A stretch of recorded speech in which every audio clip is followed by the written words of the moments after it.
So, Kelly Brzezinski, did you know that Tom Johnson was my teacher? I did. Oh, thank you. So, you had the action of the thought that preceded the action of what a lovely idea it would be to introduce Dr. Tom Johnson to everyone through his booklet because one of his students is speaking today.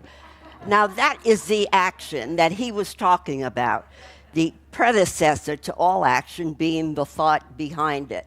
Why am I doing this? Why am I here? Why are you here? Why are we all masked, for God's sakes? Because that's the thing to do, to protect ourselves and each other. Good morning, everyone. True pleasure to see all of you from the eyes up. So, if everything is action, today we're talking about the only action that's ever taking place is a spiritual action, which again precedes what we think we're doing in the world, that is our action. No, it's not. The Easterns have a way of saying that the greatest action is inaction because we're engaging first in the intention, in that which most represents either the divine aspect of ourself or, we do have this thing that has comprised a great portion of our lives, which is our personality, our individualized manifestation of what becomes the individualized experience of God as you, as me. So, as many of you must know, we're celebrating the passing, the comings, and the goings of many interesting people who have impacted our world over this recent course of time. And most notably, yesterday, Thich Nhat Hanh.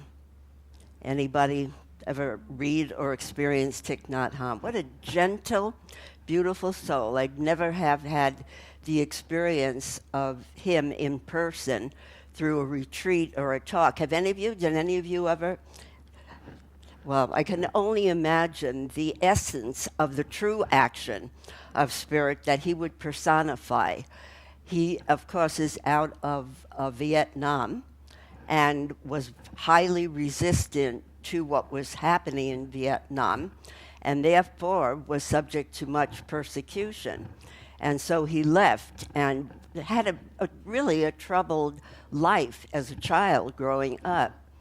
And yet he always had that sense of the only way things are going to change is not by combating the anger and the violence and the divisiveness, but rather by an inner sense of peace. And so his greatest message was about walking in peace, knowing that we're making love to the earth, literally, with every step we take. Now, I don't always do that. I remember my first experience in walking a labyrinth.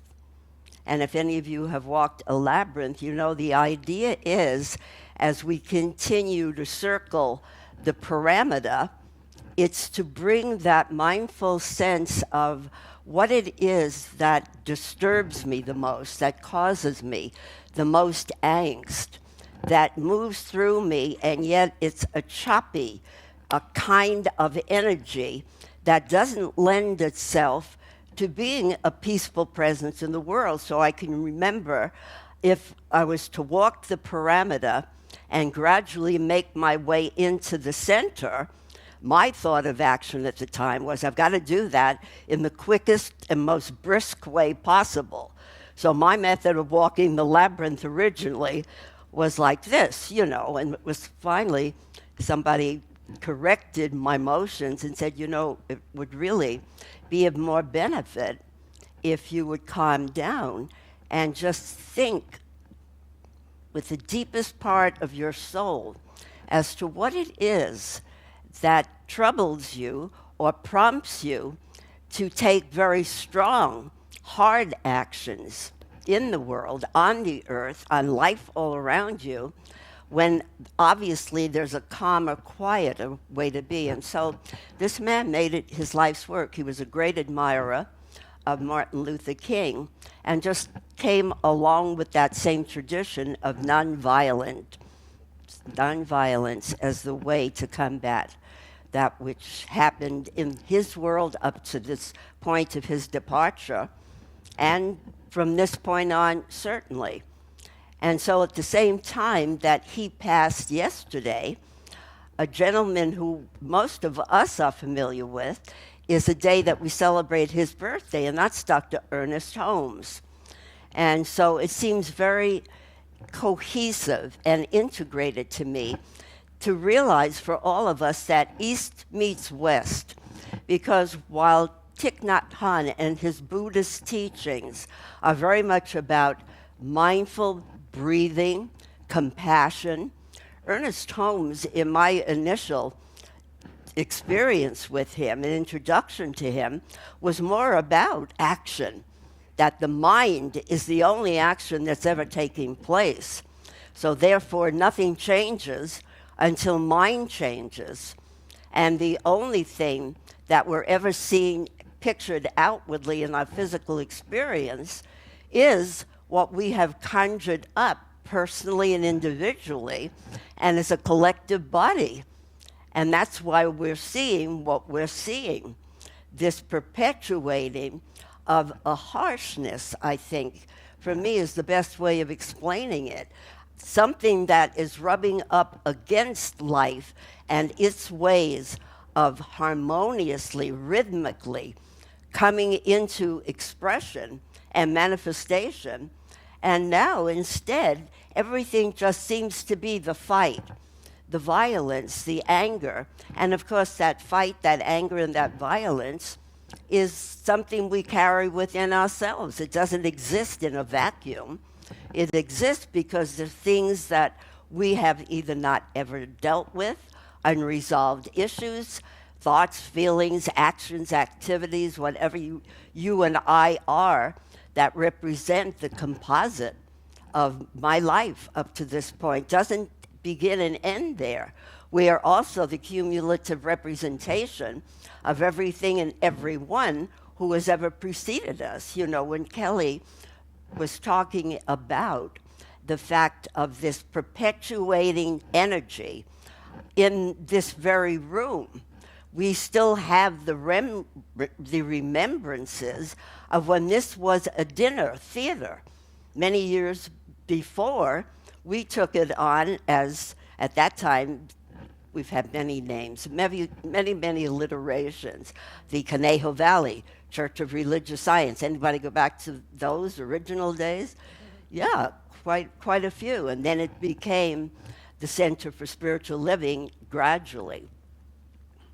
And yet, over the course of time, the changes that happen are seemingly necessary and mandatory. They happen.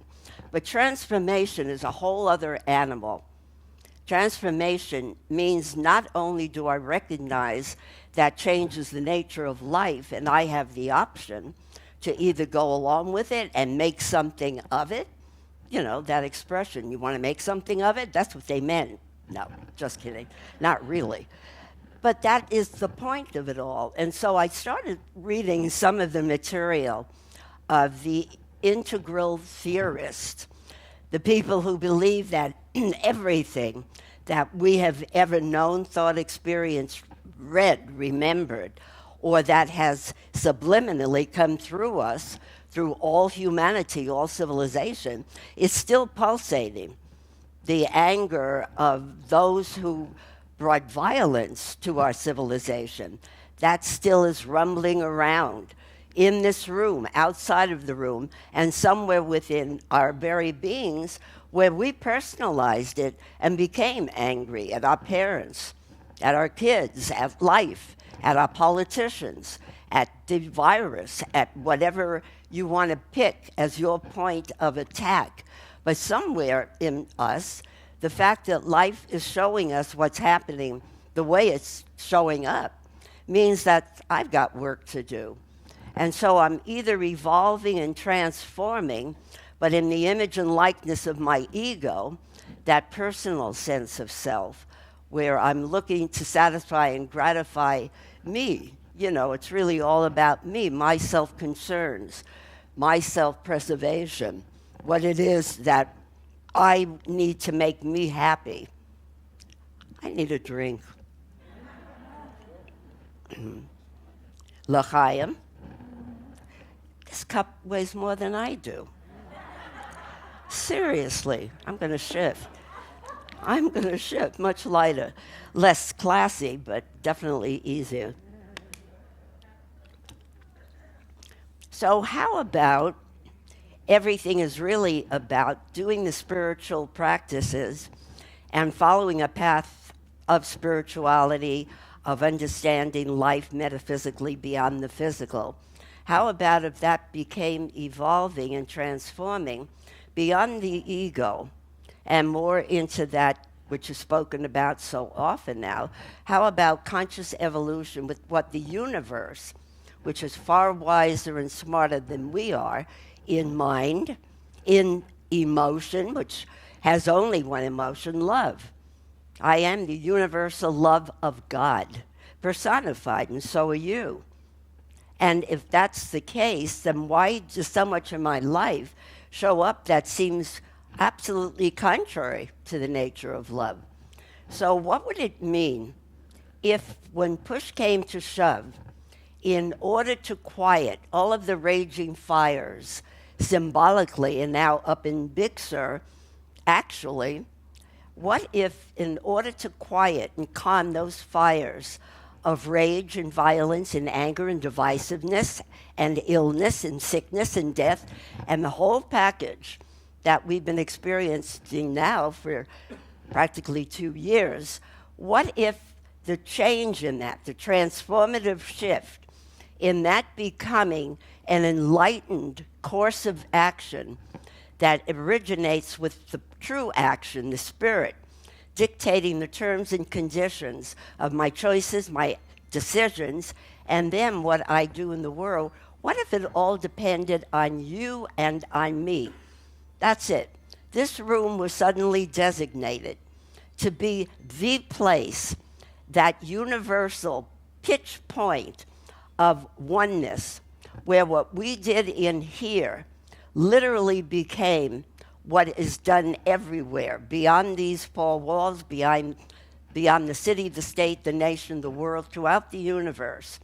What if the way to calm and to quiet and to bring a harmonious unity and generosity depended on you and on me, dedicating ourselves so fully, not just to the betterment of ourselves and the healing of ourselves, but to the upliftment, the betterment, and the transformational evolution that exceeds the ego?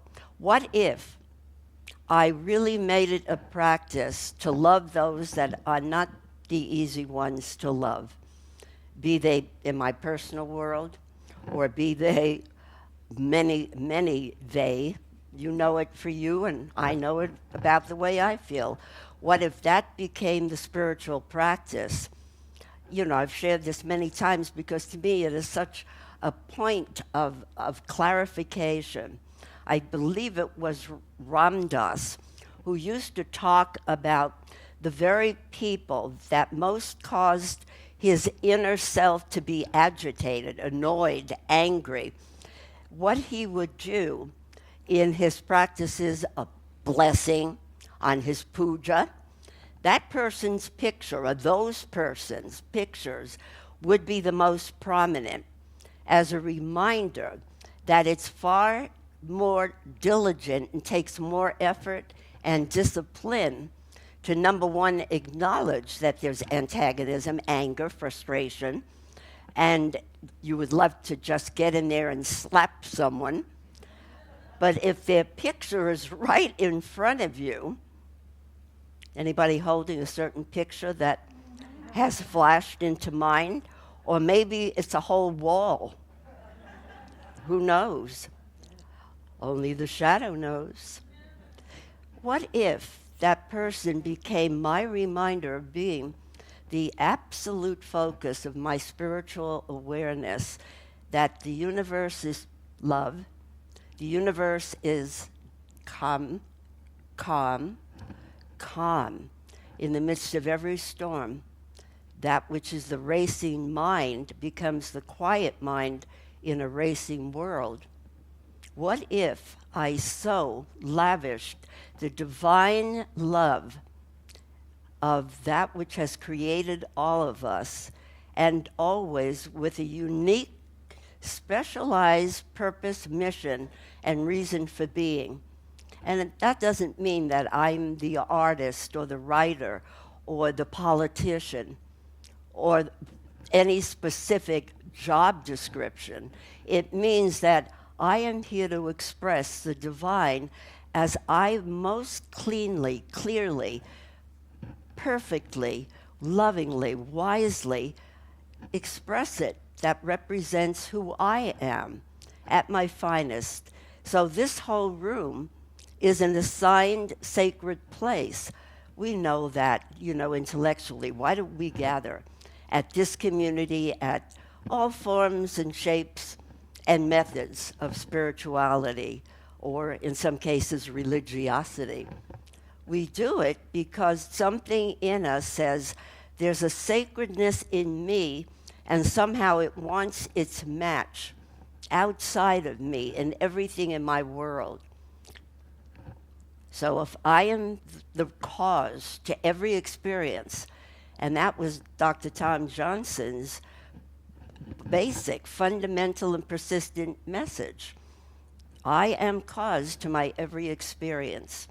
And that includes if I'm experiencing the world of trauma and darkness and fear and a deficiency in a high expectancy of things turning around. The more time that goes by, and in the counseling that I do, the more I have seen, and of course it exists within myself, otherwise I couldn't see it, I do see a diminishing of that light of things are turning around. They really are, because everything we're experiencing represents the opportunity for you and I to be the ones who are not only given the promise that if I rise in consciousness, I lift all others unto me, but that becomes a promise that now is really becoming mandatory to be fulfilled. I'm the one who has to be more patient with the people in my world. It's got to start right where I am. There's an old story about everyone thinks that the guru, the master teacher, is somewhere sitting on that mountaintop, or that's the person at whose feet I worship, whether it's Ernest Holmes or whether it's Thich Nhat Hanh or so many, many teachers, past, present, and future. And yet the story is told many, many years ago of a group of people who gathered to see their guru at the top of a rigorous road leading up to where he had a humble little cabin. And each one would have the opportunity to be with him. And so they gather hard labor, walking up the mountain and taking time to rest because it's so laborious. And finally, as each one gets to the door, they have a realization, because one person comes to the door, enters in, bows to the guru, and expectantly awaits the message that this person has traveled so long, so hard, so far for. And the guru says, with a very sacred bow, "Thank you for coming," and leads the person out the door. And it's like, that's all you got? That's all I get, really. It may not be all you've got, but it's so high a gotting that I don't get it.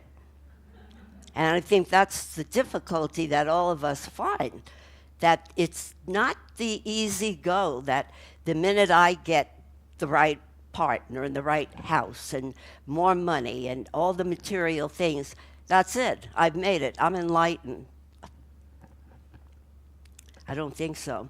And so anyway, the person comes out, and each one that comes out, it's with a shrug of shoulders, a great look of disappointment. And they all gather again when they've all had this minimal experience of traveling down the mountain. And what happens is they travel down the mountain, they start communing among themselves. Someone takes out a piece of bread. Is anybody hungry? And so they share the bread. So the journey down from the mountain, from the guru, becomes the true path where they discover the greater generosity and kindness and givingness within themselves by sharing with another. So your journey and my journey really isn't about us being enlightened and lifted and happier and healthier and more money and more fulfillment. It is, but that's not where it stops. That's where the ego would have it stop, or the ego would present other opportunities to feather our own nest.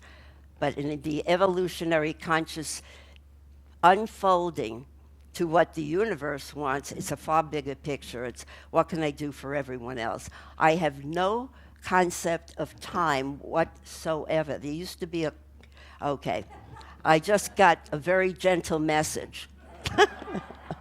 Okay, so you are the one.